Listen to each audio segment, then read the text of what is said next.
Hi everyone, welcome back to Coles Shrimp Australia. So this video is going to be about what not to do in shrimp tanks, because a lot of people message me when they have colony collapses and they have problems and they have intermittent breeding, and it's usually because you're making a mistake in one of these areas I'm going to talk about.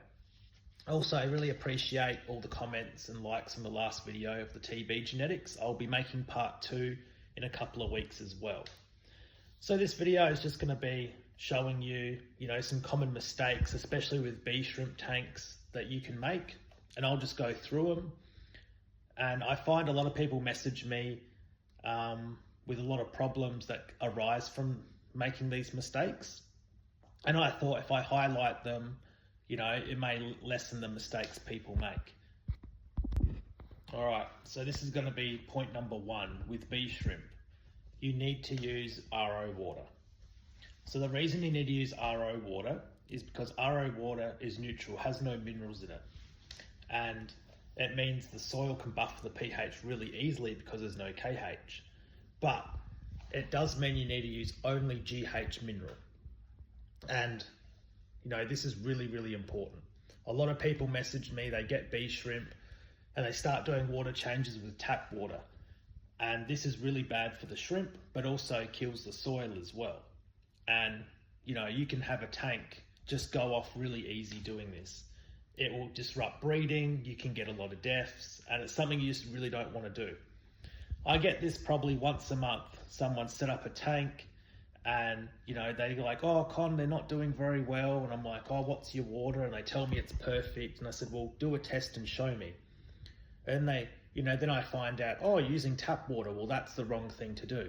And a lot of people go, oh, but the breeder told me I can use tap water and yada, yada, yada. And I'm like, well, you can't. It just doesn't work very well at all. And if tap water was, universally very good, then I would switch over everything to tap water because it would save me making heaps of RO water every week. It'd save me on heaps of minerals, and that's just not the case. So that's sort of point number 1 I'd like to make is bee shrimp.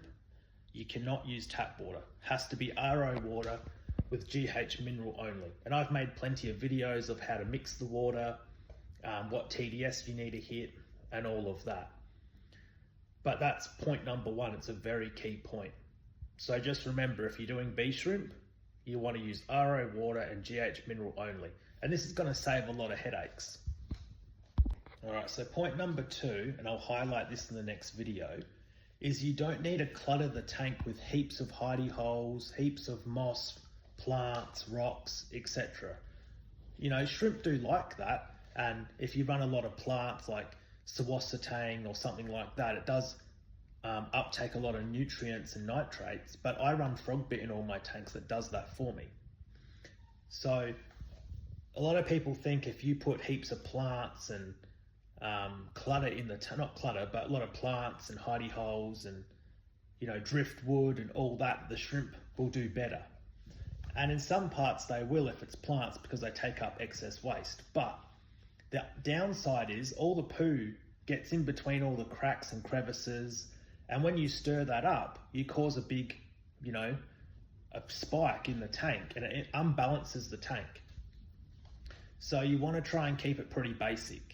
Now, I take my tanks very basic. Some of my tanks are nicely planted and look really nice, but a lot of my tanks have pretty bare bottom, especially my Neos. And because I find it's a lot easier to cull, a lot easier to work the line, and it's really easy to see all the shrimp. If you have it full of plants and material on the bottom, it's really hard to see the shrimp. So it makes culling and line breeding a lot harder. Aesthetically though, it doesn't look as good. And with bee shrimp, you want to be really careful, because if you plant Boosts or Anubis or something in the soil, if you lift that out, you'll get heaps of stirred up sediment. I'll show you this in another clip. So one of my Yellow Devil tanks, I've planted it quite nicely because a lot of people have given me plants over the years and I like to keep them. But a couple of months ago, I was cleaning it and I had a heap of poo and upwelling come out of the soil because I didn't do the maintenance for a couple of months. and I had to do a big water change, and it just disturbed the tank, and they haven't really bred since. So you want to be really careful with that, because if you're always poking the tank and moving stuff around and rearranging it, you're just upsetting the shrimp. And that's one, particular problem that a lot of new people have, is they like to, play with the shrimp, not play with the shrimp, but they like to move stuff around, rearrange it, organize it. They're always constantly putting their hands in the tank to move stuff around. And shrimp don't really respond at all to that really well. I like to follow very basic maintenance, and I'll explain that in point number 3. So this is one of my black rose tanks. You can see that it's really clean, and there's no plants, there's nothing in here. There's just some sand, a filter, and there's really nice shrimp. Same goes for one of my blue topaz tanks. You can see there's a lot of shrimp in here. They're all really high quality. And again, there's no plants, material, nothing. But there's a lot of happy shrimps and a lot of little babies there, and they're all going really well. So you don't need heaps of plants in a tank for the shrimp to do really well. So this is one of my Black Devil selection tanks that I've just moved a few to.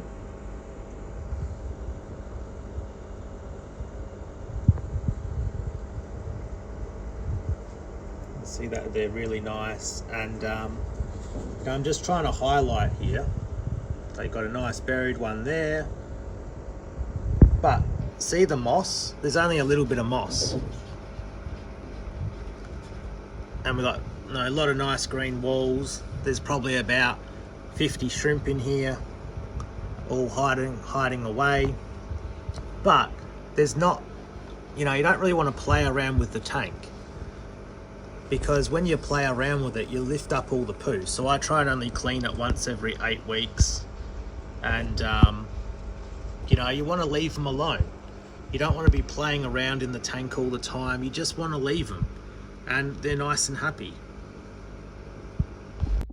Alright, in this next clip, I'm just going to repeat the clip a few times so you can see it. But what you're going to see is you're going to see the tank go all murky and cloudy, and that's all the stirred up sediment and the poo that's come out of the soil. Because what I did is I had to move some of the plants around so I could do a bit of culling, and that's inadvertently lifted all the mess out of the substrate, and it's come up through the water. And that's what happens when you move stuff around in the tank. So yeah, this is just going to highlight that, and then I'll go through another point about the maintenance. So I just want to highlight this. This is what it looks like when you stir up the tank, especially in a bee tank, because all the poo sits in the sediment, and you're supposed to gravel vac that out every couple of months. But if you're moving stuff around, it's going to cause it to come out because you're disturbing it, and that in turn causes a problem for the balance and the ecosystem of the shrimp tank, in my experience. And this is what it looks like in this clip now. This is what you need to try and avoid. See all the poo particles and suspension in there? That was just from moving a couple of the plants, and it just wafted out of the soil.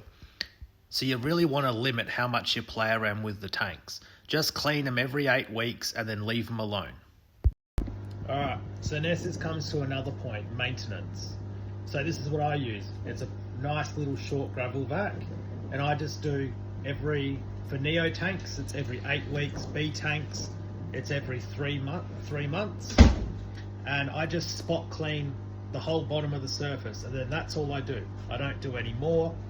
I try and do it as minimal as I can, because the more times you do it, the more disturbance that tank goes through. The reason I do more for the neo tanks is I run very small amount of sand in the bottom, so I don't have to do as much. But because the sand's really thin, the layer, the poo can build up quite quick with a lot of neos.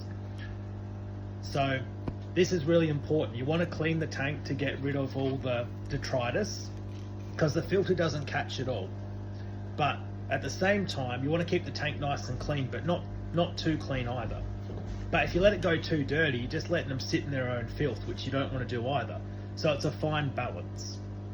But with bee tanks, I try and do every 3 months because I run a really very small soil layer, and it's all in the UGF. So I just clean out the UGF a little bit on top and just try and get some out of that, just do the bottom. Some of my bee tanks, I run a thicker layer of soil, and then I just spend a bit more time doing it. But the point I'm trying to make is, you don't want to be cleaning it all the time because you're just disturbing the balance of the tank. But if you don't clean it at all, then it's just going to build up, and then you're going to have a tank crash.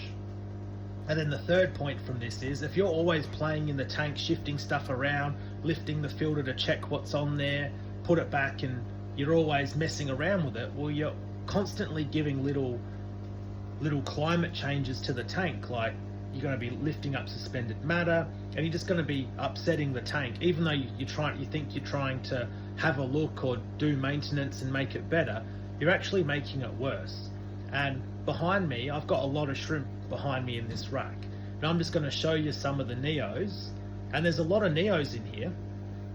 And you can see that I don't run heaps of moss. There's not heaps of plants in there. There's a lot of floating plants, but they're pretty much bare bottom sort of tanks with a little bit of substrate.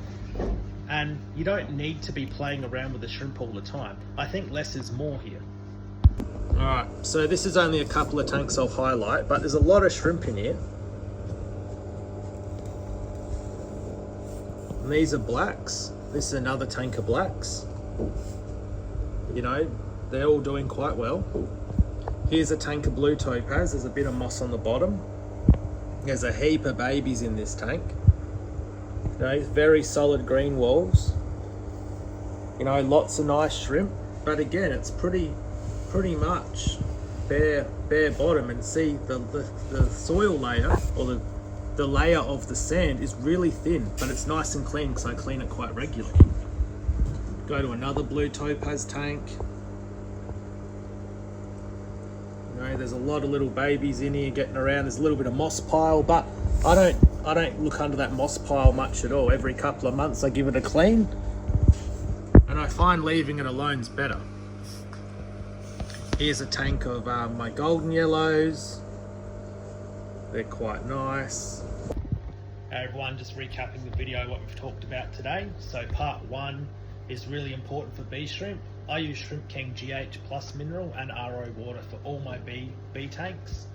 And you want to be really careful. A lot of people message me where someone else has done the water change, especially when they go away on holidays and they've used tap water. It really upsets the bee shrimp, and it's something you just don't really want to do at all. You want to avoid it, and you know, I'm just highlighting that's a big reason why a lot of bee shrimp tanks go in and out of breeding, is you make a mistake with the water and they're very not forgiving of that.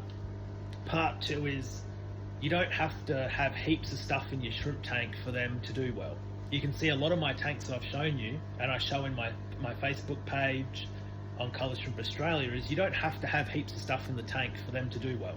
I run pretty bare bottom tanks in a lot of my tanks. Some of my tanks I plant out with nice mosses and, you know, some Anubias and boosts, but that's only a few of them. They can do really well. Just make sure you give them the right water changes regularly, really good food, nutrition, and they'll do quite well. And then the next thing I'd like to highlight is, don't play around in the tank all the time. You're just upsetting it. A lot of people like to rearrange stuff in the tank and, you know, do some scaping and then have some plants and shift them around, or they like to always put their hands in the tank to like move stuff around, and they don't need that. They do really well, just leave them alone. If you keep playing around with them and doing stuff in their tank and maintenance and always doing stuff, then you're just upsetting them. Like, I clean the fronts of the glass every month. I do stuff regularly, but I try and spread it out. And if I'm going to do maintenance like gravel cleaning, I'll do lots of maintenance that day, so it's all done in one day. It's not, you know, done here, then there, then there. So you just want to be really careful not to upset them all the time. So if you're going to upset them, do it once, let it go for a while, then change it. I find if you're constantly playing around, they just get upset. So just be really careful of that. And hopefully you guys have liked the video.